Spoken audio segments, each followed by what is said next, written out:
Welcome to the yet another session on computer networks. The topic of today's discussion is time division multiplexing. In last lecture, we have already discussed the concept of the multiplexing. Multiplexing is used to combine the multiple inputs over a single output line. Now, this technology helps you to reduce the cost and decrease the complexity of the network establishment. Multiplexing can be of three types: frequency division multiplexing, wave division multiplexing, and time division multiplexing. We have already discussed the frequency and wave division multiplexing in our last session. Today we will be discussing time division multiplexing. Time division multiplexing can further be of two types, that is synchronous and asynchronous. Let's start the discussion with the concept of the TDM. Now, in frequency division multiple access, the multiple users were supported by using dividing the frequency of the channel. लेकिन time division multiplexing में हम क्या करेंगे, हम multiple user को support करने के लिए टाइम को डिवाइड करेंगे अमंग द डिफरेंट यूजर्स. तो टाइम डिवीजन मल्टीप्लेक्सिंग में टाइम डिवाइड होगा. वी विल हम क्रिएट कर लेंगे टाइम स्लाइसेस और हर यूजर को एक पर्टिकुलर टाइम स्लाइस एलोकेट कर देंगे. अब क्या होगा, हम चैनल की बैंडविड्थ को डिवाइड नहीं करेंगे, उसकी फ्रीक्वेंसी को डिवाइड नहीं करेंगे. तो it means the entire bandwidth of the channel will be allocated to the particular user at the given time. This is the concept of time division multiplexing. तो करेंगे क्या, basically instead of dividing the frequency we will divide the time. हम time को intervals में divide कर देंगे और वो पर्टिकुलर जो इंटरवल्स हैं वो हम एलोकेट कर देंगे यूजर्स को. और यूजर के पास हर सपोज कीजिए, नाउ लेट्स अज्यूम यूजर है हमारे पास 1 2. तो हमने अब मल्टीप्लेक्सिंग करी, दोनों की इनपुट को कंबाइन कर दिया एक सिंगल चैनल पे, और दूसरी साइड पे हमारे पास डीमल्टीप्लेक्सर है और उसी तरह से रिसीवर्स हैं 1 and 2. तो अब हम क्या करेंगे, हम इन दोनों को टाइम दे देंगे. सपोज करो टाइम t1 हमने दे दिया यूजर 1 को, टाइम t2 हमने दे दिया यूजर 2 को. तो टाइम t1 पे यूजर 1 का ट्रांसमिट करेगा और टाइम t2 पे यूजर 2 ट्रांसमिट करेगा. तो अब ये सारी की सारी जो नेटवर्क की बैंडविड्थ होगी that will be available for the single user only. But you cannot use for the channel for all the time. You will be allocated with the time, only at that time you will be able to use the channel. तो आप यहाँ पे देख सकते हो, this is very much clear from this diagram. तो हमारे पास users हैं A, B and C. On sending side A के पास सपोज कीजिए डेटा है सेंड करने के लिए A1 A2 A3. अब हमने क्या किया, हमने पूरे चैनल की बैंडविड्थ को टाइम स्लॉट्स में डिवाइड कर दिया. तो अब हमने यहाँ पे एक स्लॉट लिया, एक स्लॉट में हमने एक ए का डेटा ले लिया, उसी में दूसरे टाइम पे बी का और तीसरे पे सी का डेटा ले लिया. और इट मींस अब ये टाइम t1 हो गया, this is time t2 and this is time t3. So we allocated the entire channel to the a machine at the time t1. तो जैसे ही उसका टाइम स्लॉट कंप्लीट हुआ, टाइम t2 पे हमने सारा चैनल एलोकेट कर दिया मशीन B को. उसका टाइम स्लॉट कंप्लीट होने पे टाइम t3 पे हमने सारा चैनल एलोकेट कर दिया to machine number C. So this is the concept of the time division multiplexing. Now the bandwidth of the channel is not divided. What we did, we created the time slots and we allocate the particular time slot to a user. तो उस time पे उस channel की सारी bandwidth उस user के लिए, particular user के लिए अवेलेबल होगी. Now this time division multiplexing can be of two types, synchronous and asynchronous. तो आई होप आपको क्लियर हो गया कि ये कॉन्सेप्ट क्या है। एक बार मैं फिर से एक्सप्लेन कर देता हूं कि कॉन्सेप्ट है क्या। तो बेसिकली फ्रीक्वेंसी डिवीजन में हम क्या कर रहे थे, हम चैनल को क्या कर रहे थे, इन सभी की फ्रीक्वेंसी मिला के एक चैनल पे ट्रांसमिट कर रहे थे। तो मान लीजिए सिंगल मशीन की फ्रीक्वेंसी रिक्वायरमेंट है 10 किलोहर्ट्ज, तो तीनों मशीनों की टोटल हो गई 30 किलोहर्ट्ज। तो जो इन तीनों को मिला करके हमने एक सिंगल लाइन पे ट्रांसमिट कर दिया जिसकी मिनिमम बैंडविड्थ होनी चाहिए 30 किलोहर्ट्ज। अब इस 30 किलोहर्ट्ज में जो आप ट्रांसमिट कर रहे हो 10 है ए के लिए, 10 है बी के लिए और 10 है सी के लिए। तो हमने पूरी फ्रीक्वेंसी को डिवाइड कर दिया था। लेकिन अब टाइम डिवीजन मल्टीप्लेक्सिंग में ऐसी कोई दिक्कत नहीं है। मैं क्या करूंगा, मैं पूरे का पूरा चैनल है जो वो एलोकेट कर दूंगा एक पर्टिकुलर यूजर को एट अ गिवन टाइम। तो अब क्या हो, चैनल की जो फ्रीक्वेंसी है it should be greater than or equal to the frequency requirement of one machine. पहले तीनों को कंबाइन करके थी, अब एक मशीन के अकॉर्डिंगली होनी चाहिए, क्योंकि मैं एक पर्टिकुलर टाइम पे पूरे का पूरा चैनल एक मशीन को दे दूंगा। तो दो तरह की होती है, टाइम सिंक्रोनस एंड एसिंक्रोनस। अब सिंक्रोनस और एसिंक्रोनस को भी डिफरेंशिएट करना बहुत ही इजी है। तो सपोज कीजिए आपके पास अब तीन कंप्यूटर्स हैं जो हम जिनको हम मल्टीप्लेक्स कर रहे हैं। तो हम क्या करेंगे, हम स्लॉट क्रिएट करेंगे, एक एक फ्रेम क्रिएट करेंगे और उसमें हम उतने number of slots he create करेंगे जितने हमारे पास एग्जैक्टली सेंडर हैं। तो अब सपोज कीजिए मैंने एक स्लॉट क्रिएट किया ये, सो दिस इज स्लॉट, ठीक है जी। तो ये मेरा टोटल फ्रेम हो गया जो मैं ट्रांसमिट करने वाला हूं ओवर द कम्युनिकेशन चैनल। तो ये मेरा कंप्लीट फ्रेम है। अब फ्रेम में कितने स्लॉट्स होंगे, जितने नंबर ऑफ यूजर्स हैं। कितने यूजर्स हैं, 3 यूजर। तो इस फ्रेम में कितने स्लॉट्स होंगे, 3 स्लॉट्स होंगे, एक ए के लिए, दूसरा बी के लिए और तीसरा सी के लिए। और नेक्स्ट टाइम जब मैं फिर से फ्रेम क्रिएट करूंगा, मैं फिर से इसमें 3 स्लॉट्स क्रिएट करूंगा, एक ए के लिए, एक बी के लिए और एक सी के लिए। तो it means number of slots in a frame will be equal to the number of input devices। Her frame में उतने ही स्लॉट्स होंगे जितने नंबर ऑफ डिवाइसेस हैं, जितने नंबर ऑफ इनपुट डिवाइसेस हैं।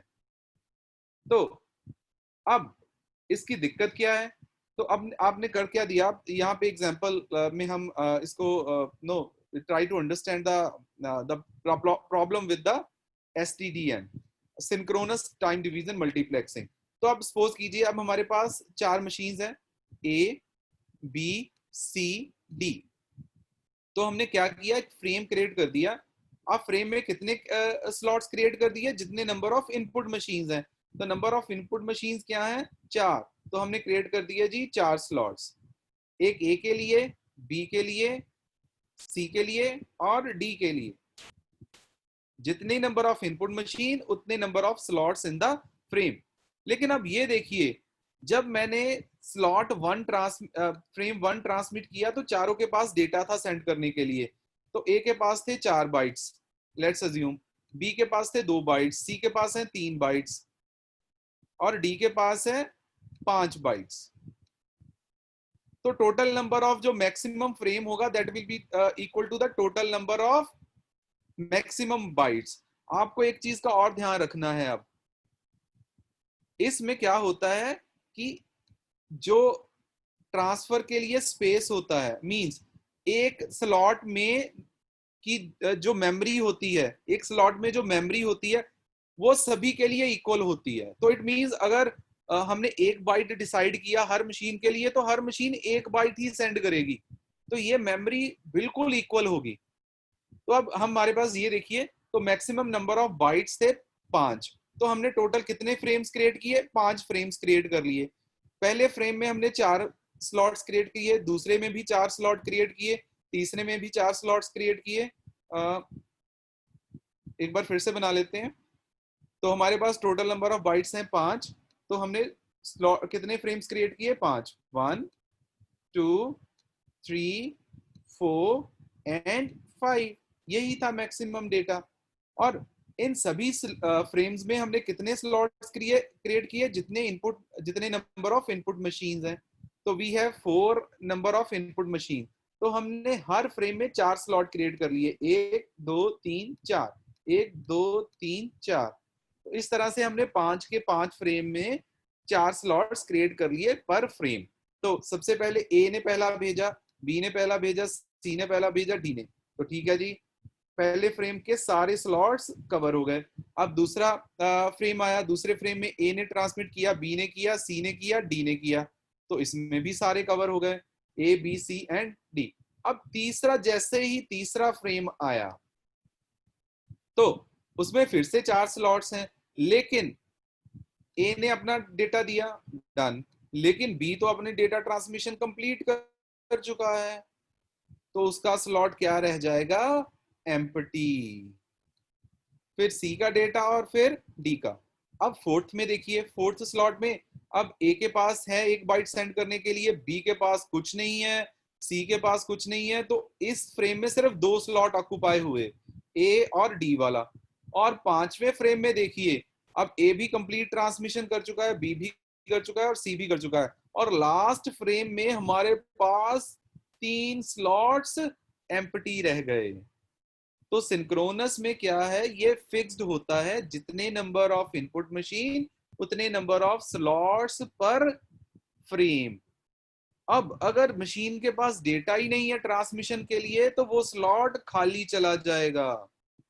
तो इससे क्या हो रहा है? Wastage of resources. अगर मैं ये इक्वली डिवाइड नहीं करता, तो इसमें मैंने क्या करना था, मैंने सपोज करो डी के 2 भेज देने थे, डी के 2 भेजने से ये चारों ऑक्यूपाई हो जाने थे। फिर नेक्स्ट में ए गया और डी के, इसमें फिर मैंने सी का एक और डी का एक फिर से भेज देना था। तो इससे मेरे पास वेस्टेज नहीं होनी थी, क्योंकि सिंक्रोनस में number of slots per frame is equal to the number of input machines. तो इससे वेस्टेज ऑफ रिसोर्सेज के चांसेस रहते हैं।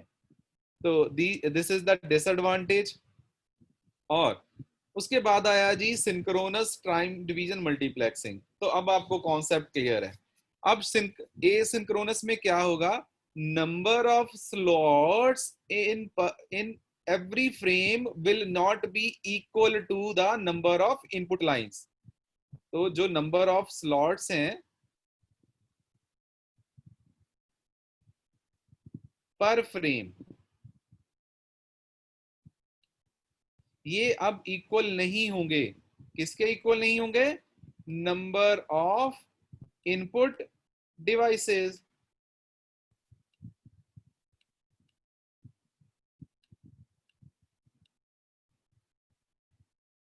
अच्छा, अगर ये इक्वल नहीं होंगे तो इसके अपने फायदे हैं, अपने नुकसान है। अगर इक्वल नहीं है तो आपको क्या करना है, आपके रिसोर्सेज की वेस्टेज नहीं होगी। जिसके पास डेटा होगा सेंड करने के लिए, उसको स्लॉट में जगह मिल जाएगी।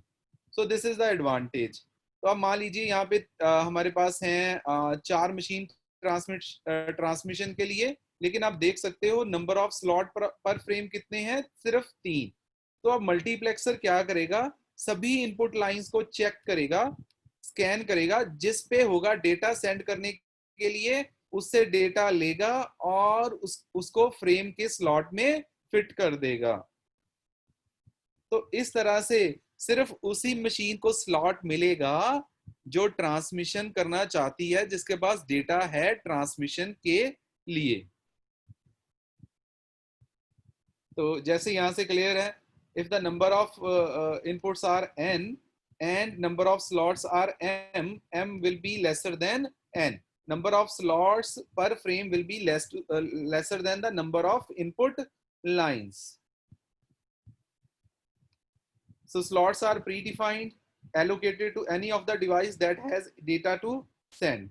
Multiplexer scans the various input line except the data from the lines that have data to send.